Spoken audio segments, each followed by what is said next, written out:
see my Savior's hand. I can hear His tender voice calling, come, come up here, my little children, to that city that lies foursquare.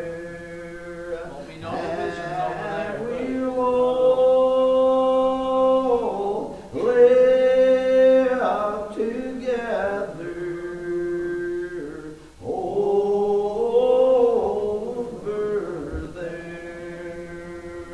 I am going to that city where the lights are hanging high. I am going where no troubles can come. Will you meet me there, my mother, in that city that lies foursquare? And we all will live together over there. Yes, we will. Thank you, Lord. I hope that everyone will continue to pray for just a few minutes, and I'll shortly get out of the way.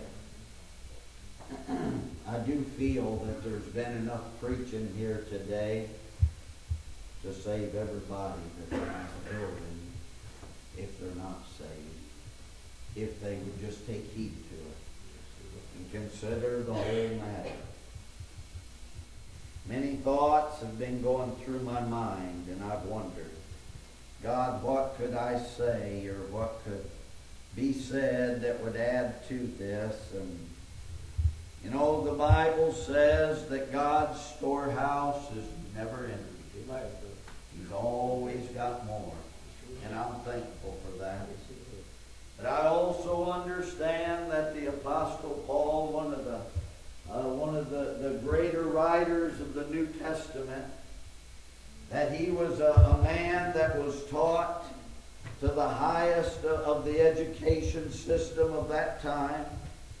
A man that had succeeded and went on and done great things. And then when he was finally converted, he turned to everybody and he said that I've never learned this of man, neither have I been taught, but it's by the revelation of the Spirit of God that would teach us, brethren. And I want you to know that the preaching of the gospel is not done through the enticing words of men's wisdom, but I want you to understand that God has got a plan of salvation right here.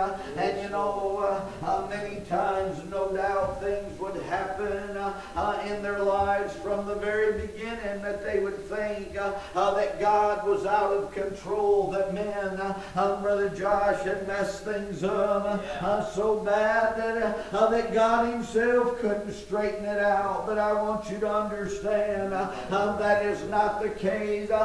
Even when Israel was a great nation, and God promised them that they would be a great nation if they would fear Him and they would pray to Him. And you know what?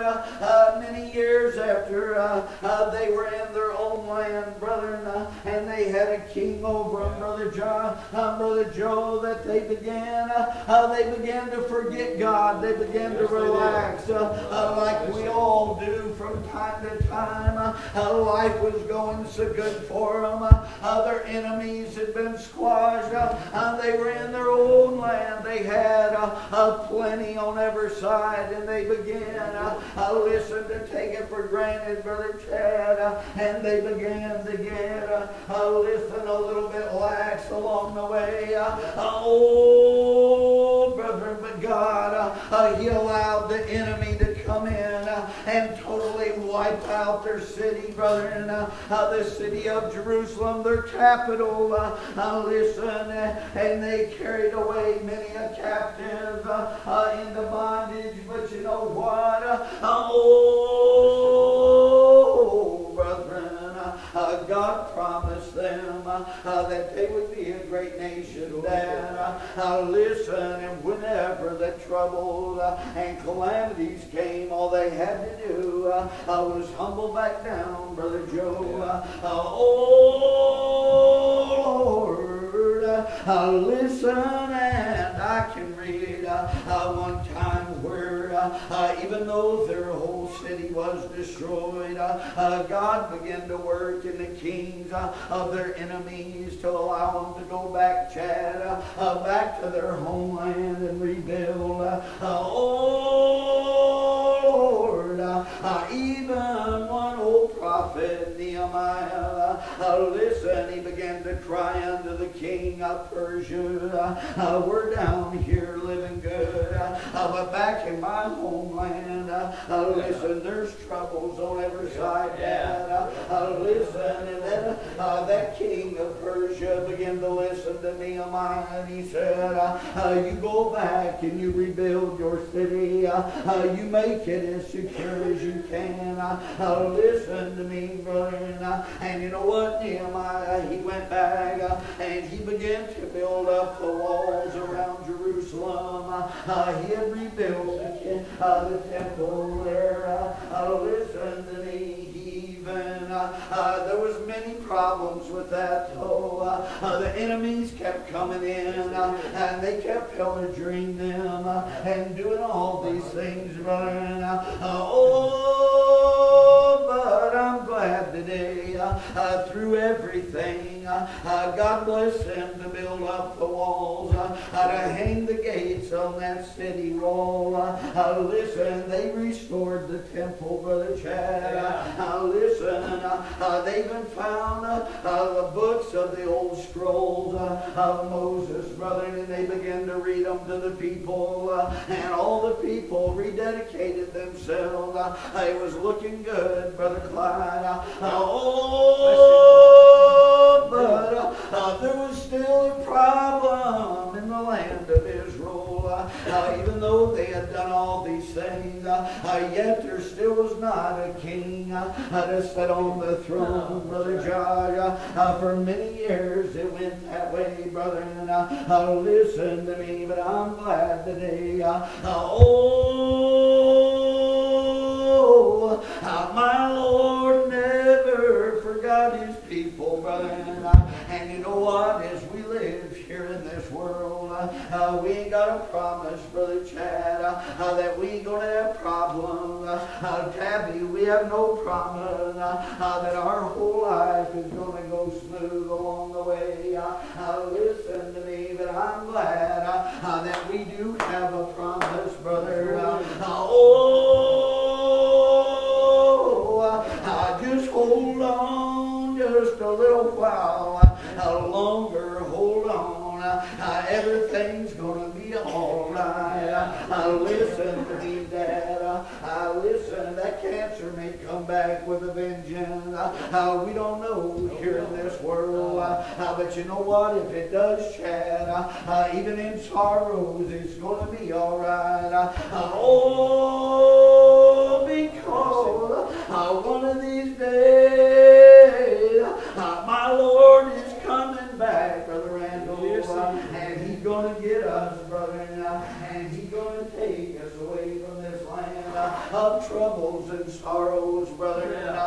You know what, Israel, they went for several hundred years waiting. Listen, yeah, they had been restored. Everything was back, but yet they still didn't have a king. And Zechariah the prophet, he began to testify, and he said, oh, daughter of Jerusalem, don't weep, for behold, thy king cometh, Listen, and they'll shout and say, Hosanna to the highest. Blessed is he that comes in the name of the Lord. Oh, one day, there on the Mount of Olives, brethren, Jesus was there with his disciples. And brother, listen, he said, go down into a little town over here, and go down there and you'll find a little colt of a donkey, wherein a man has never sat. You go and you unloose that thing, and you bring it to me, and if any man stops you, you just say to him, the master has need. Oh, they brought that little foal of the donkey back, brother, and they laid their jacket on its back. Never a man had sat on that, Elisha. You can imagine how wild it was. Oh, I'm glad today that I've got a God in heaven that knows how to tame a wild man and clothe him in his right mind. I'm glad that when they brought that little donkey there, they laid a little coat on his back, and brother, they lifted Jesus and set him there, and down the Mount of Olives he came, riding towards Jerusalem, and everybody out of the city began to come. Oh, Lord, they began to shout on every side, Hosanna to the highest. I'm glad that Jesus came, brother, and he came down to this low ground of sin and sorrow for me, and he came for you, brother Chad, and he came for these little children playing all around. Oh, I'm glad that my Lord, he done it for me, and he done it for you. And you know what? One of you brothers was preaching about, I believe it was you, Brother Clyde, preaching about being a light. And listen, and Jesus was the light. And he said, I go away, and now ye are the light of this world. You know what? He expects something out of us, God. The people, when they look at us, they ought to see Jesus somewhere along the way. Oh, I'll tell you, here's how the children of God ought to be.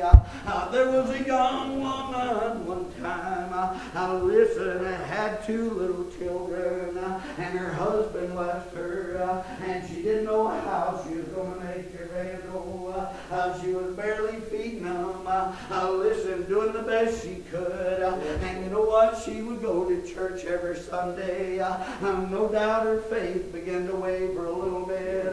Oh, one day, the very Sunday before Thanksgiving, listen, she went in and she woke her children up, and she said, come on, kids, it's time to get up for church. And that oldest one of hers jumped right up, brother, and being about 5 years old, jumped up and said, Mommy, remember what the preacher said last week, that with Thanksgiving coming, everybody's to bring stuff, to make Thanksgiving baskets for the poor. Oh, that young one, he woke up his little sister and said, come on, we're getting food ready to take to church. And you know what? The mom said that she moaned and groaned in her heart, Brother Clyde. How in the world do you explain it to children that we are the poor ones?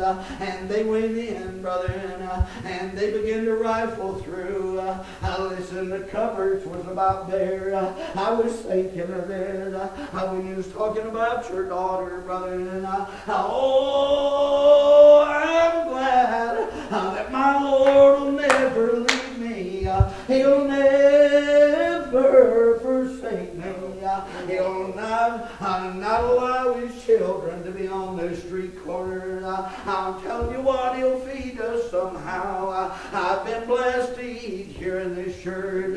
Many a good meal, Brother Clyde. Oh, Lord, one of them little children crawled back in the back of a cupboard and came out with a little can of peas. Listen, and the other one began to look in the refrigerator and found some old wilted carrots, and there was nothing doing. They were taking them to church.